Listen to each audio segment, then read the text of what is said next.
இப்போலாம் எத்தன பேர்கிட்ட இந்த சிம்ப்ளிசிட்டி இருக்குது? பணம், காசு, ஆடம்பர வாழ்க்கை, நம்ம தான் எல்லாத்துலயும் முன்னாடி நிக்கணும். நம்மளோட சுயத்த மட்டும் தான் அங்க காட்டணும். அப்படின்னு நெனைக்கிற யார்கிட்டயுமே இந்த சிம்ப்ளிசிட்டின்றது இருக்கவே இருக்காது கண்டிப்பா.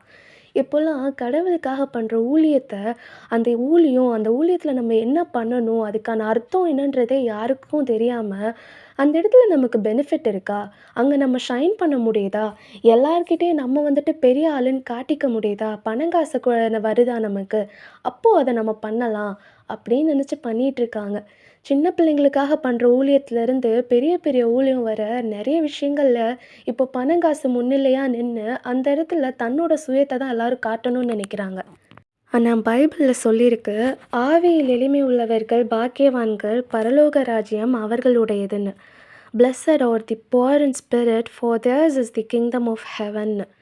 இங்க நம்ம சுயத்த காட்டி, நம்ம தான் எல்லாத்துலயும் முன்னாடி நிக்கணும், அப்படி நிக்கணும்னு ஷைன் பண்ணலான்னு, இந்த பூமியில நம்ம என்னனாலும் மனுஷங்களுக்கு முன்னாடி பண்ணலாம்.